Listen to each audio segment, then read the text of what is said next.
आप दलितों को वोट बैंक की निगाह से देखते हैं, इसलिए कुछ बोलते नहीं। इसीलिए मैं कह रहा हूं ना, देखो बांग्लादेश में एक दलित नौजवान को कैसे जला दिया गया है। आप लोग गाजा पट्टी में होने वाले किसी भी उस पर आंसू बहाते हैं, लेकिन आपकी जबान से एक शब्द नहीं निकल रहा है, क्योंकि एक दलित नौजवान मारा गया बांग्लादेश में, और उस नौजवान के मरने पर आपकी जबानें सिल चुकी हैं, क्योंकि आप उसको केवल वोट बैंक के रूप में इस्तेमाल करते हैं।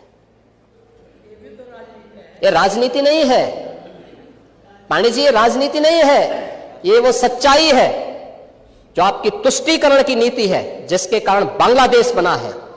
अगर बांग्लादेश पाकिस्तान नहीं बना होता, इस तरीके से हिंदू नहीं जलाया होता, और जलाता तो फिर उसकी क्या दुर्गति होती या वह भी जानता। ये सुरक्षा की गारंटी,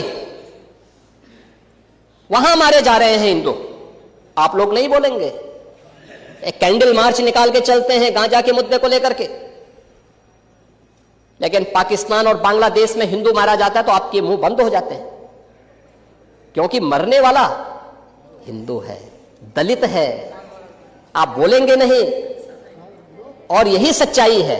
निंदा प्रस्ताव पारित होना चाहिए, और यह प्रस्ताव नेता विरोधी दल की तरफ से आना चाहिए कि इस घटना की हम भर्त्सना करते हैं, और बांग्लादेश सरकार को इस बात की चेतावनी देता हूं। इसीलिए हम कह रहे हैं, नोट करना, ये चीजें होनी चाहिए, और हमारा भी प्रयास होना चाहिए। जब बांग्लादेशी को यहां से निकालेंगे और रोहिंग्या को यहां से बाहर का रास्ता दिखाएंगे, तो उनके समर्थन में मत आना, क्योंकि उनमें से बहुत सारे लोगों के वोट आपने बनवाए हैं, उनके बहुत सारे लोगों के लिए आधार भी बनवाने का पाप किया है आप लोगों ने।